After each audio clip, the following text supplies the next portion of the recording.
You think when she finally opens up and tells you how she feels, it means you're getting closer. But what if those words aren't vulnerability? What if they're warning signs you're ignoring because you want the story to be different? Listen, there are 5 specific statements that sound like honesty, like progress, like intimacy, but they're actually announcements of disrespect. And the reason most men stay after hearing them is because they've been conditioned to believe that patience equals strength and tolerance equals love. It doesn't. Patience without boundaries is self abandonment. Tolerance of disrespect is participation in your own eraser. And today we're going to identify the exact phrases that should trigger an immediate, non negotiable exit.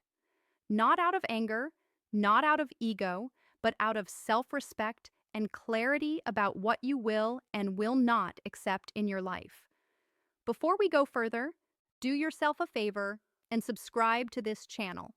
Not because I need you to, because you need the reminder. You need a voice in your feed that isn't going to coddle you or sell you fantasy. You need content that tells you the truth even when it's uncomfortable, especially when it's uncomfortable, because that's the only way you grow. Hit subscribe. You'll thank yourself later.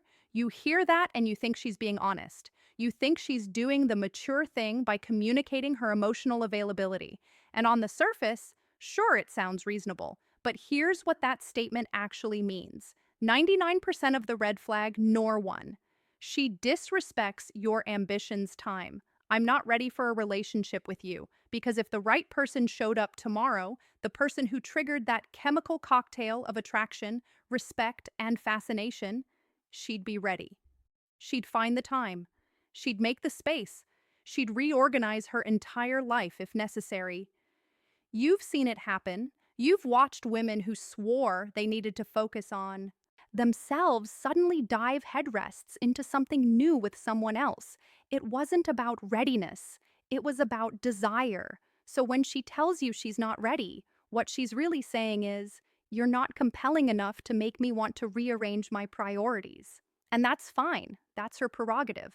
But your response should not be to wait around like a backup option. Your response should not be to prove yourself harder, to become more accommodating, to shrink your needs further. Your response should be to believe her and walk. Because even if she is telling the technical truth, even if she genuinely isn't ready, it doesn't matter.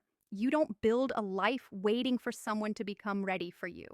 You build a life with someone who sees you and says, yes, now you. The cost of staying is this: you become a placeholder. You exist in her life as an emotional accessory, a source of attention and validation, but never the priority. You give her the benefits of your presence without the commitment she'd have to offer in return. And the longer you stay, the more you teach her that your boundaries are negotiable, that your time is elastic, that your self respect has a price, and that price is her inconsistent affection. Here's the reframe: when someone shows you they're not invested, that's not a challenge to overcome. That's information to act on. Walking away isn't giving up. It's refusing to negotiate your value. It's saying, I'm not interested in potential. I'm not interested in someday. I'm interested in presence, in reciprocity, in someone who matches my effort without needing to be convinced. This one's tricky because it masquerades as self-awareness. She's taking responsibility for her confusion. She's creating distance to gain clarity. That sounds healthy, right? Except here's what I need. Space actually translates to, I want to keep my options open while I explore other possibilities, and I need you to stay on standby in case those don't work out. Real clarity doesn't require space from someone you're genuinely invested in. Real clarity happens in communication, in transparency, in working through confusion together if the relationship matters. But when someone asks for red flag them too, she constantly plays the victim space.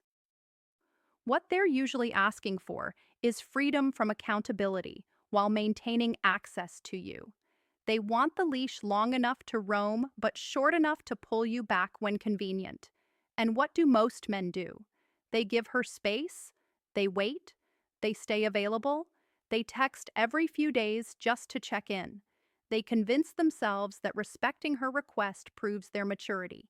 But all it proves is that you're willing to let someone deprioritize you without consequence. You become the safety net, the known quantity, the boring stability she'll return to once the excitement elsewhere fizzles out. Here's the truth.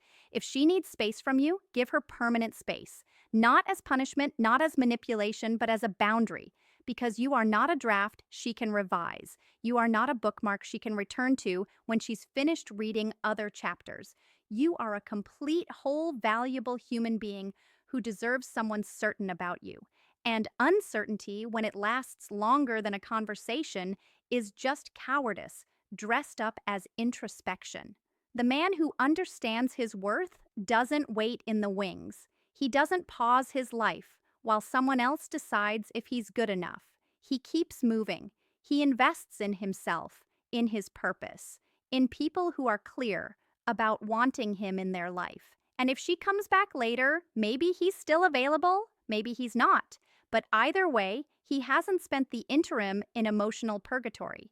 This one sounds like humility, like she's acknowledging your value, but it's not a compliment.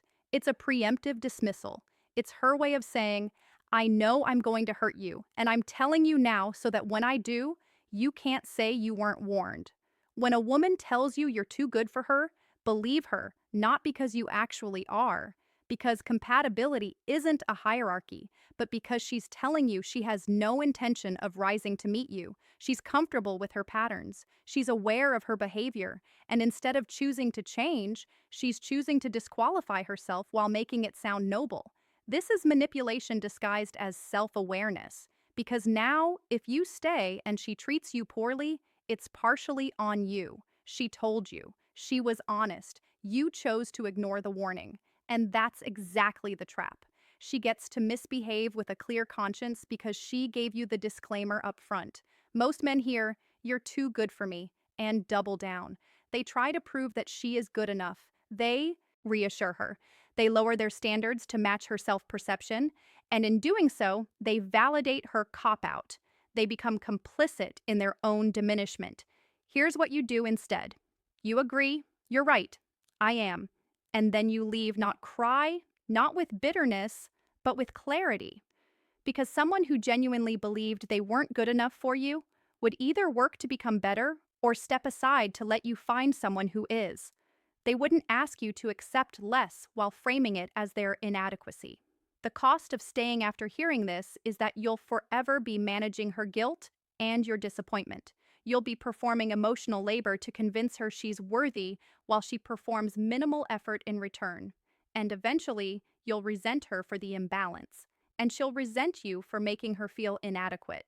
It's a lose-lose built on a foundation of her refusal to take responsibility. This is the statement that ends. Red. Flag number 3, she refuses accountability relationships while trying to soften the blow. She's attempting to let you down easy by creating a distinction that doesn't actually exist in functional partnerships. Because here's the reality. I love you, but I'm not in love with you, means I care about you. I'm used to you. Maybe I even appreciate you, but I'm not attracted to you anymore. I don't desire you, and I'm not willing to do the work to rebuild that. Love without being in love is friendship. It's fondness. It's history. And none of those things are enough to sustain a romantic relationship.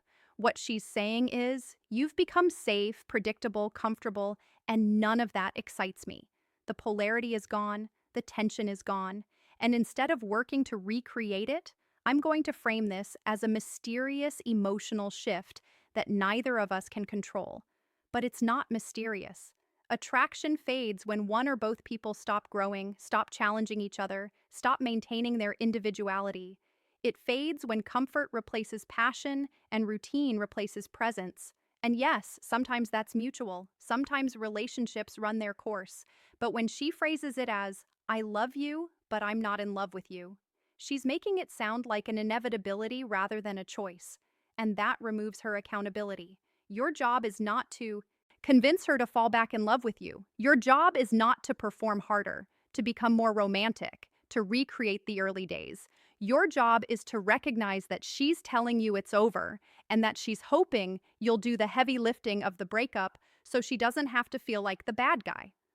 Walk away, not because you're hurt, though you will be, but because staying in a relationship where you're loved like a pet instead of desired like a partner is a slow death. It's the erosion of your self respect one day at a time. It's waking up next to someone who tolerates you instead of chooses you. And you deserve better than tolerance. The man who values himself doesn't beg for desire, he doesn't negotiate for attraction. He doesn't try to logic someone into wanting him. He simply says, I understand. And he walks because he knows that the right person won't need to differentiate between love and being in love. The right person will feel both fully without caveat. This is gaslighting. Full stop. When a woman tells you you're overreacting to something she did or said, she's attempting to rewrite reality. She's telling you that your perception is wrong, that your feelings are invalid, that the problem isn't her behavior, it's your response to it. And if you accept that framing, you'll spend the red flag number 4. She uses manipulation tactics rest of the relationship questioning yourself instead of holding her accountable. Here's the pattern. You bring up something that hurt you, you explain why it matters, and instead of acknowledging your perspective, instead of taking responsibility, instead of engaging with your actual concern, she deflects. She minimizes. She tells you you're too sensitive, too emotional, too insecure. And now the conversation isn't about what she did. It's about what's supposedly wrong with you.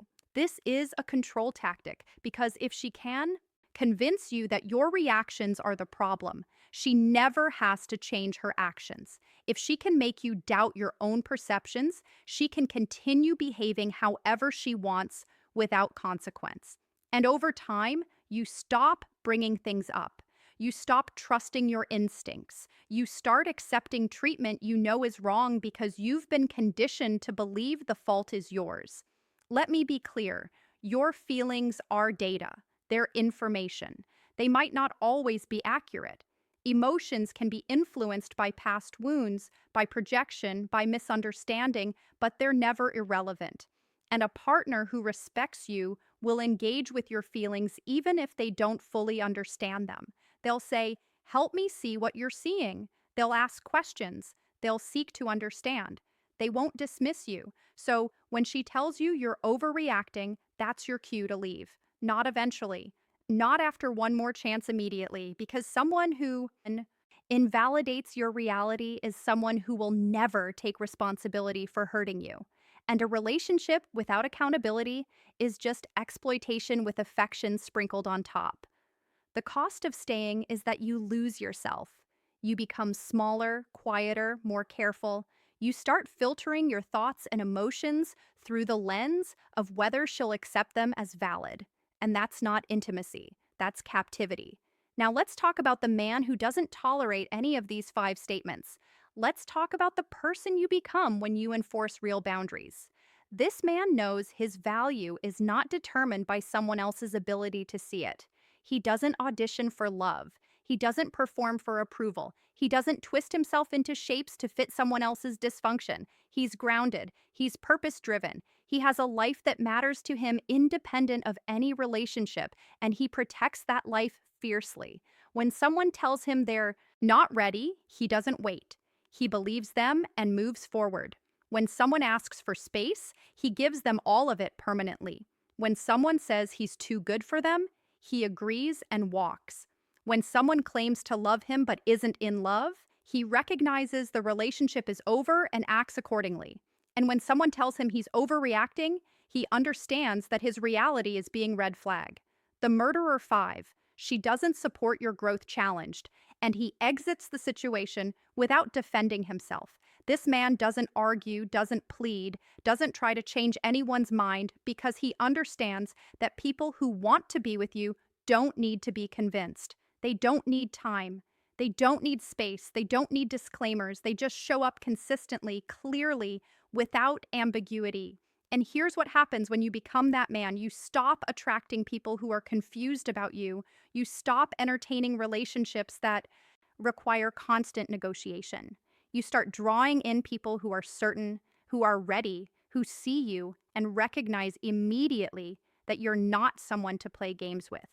Your energy shifts, your standards rise, and your life improves dramatically because you're no longer spending emotional resources on people who don't value them. So, here's what you do right now, today, moving forward. Stop accepting words without action. Stop giving people credit for potential. Stop staying in situations that require you to shrink. If someone tells you any of these five statements, you thank them for their honesty and you walk. No dramatics, no big speech, no attempt to get the last word.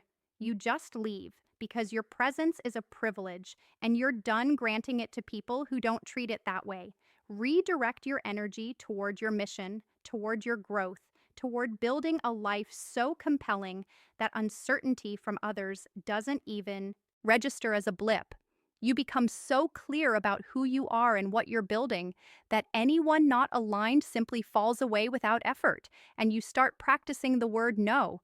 No, I'm not waiting. No, I'm not staying in limbo. No, I'm not accepting blame for your behavior. No, I'm not negotiating my boundaries. That word becomes your anchor, your protection, your declaration of self-respect. Here's the truth they don't tell you.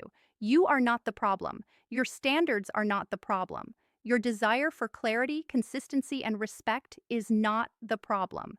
The problem is that you've been taught to accommodate people who don't accommodate you. You've been taught that walking away is quitting, when in reality, it's often the most powerful move you can make.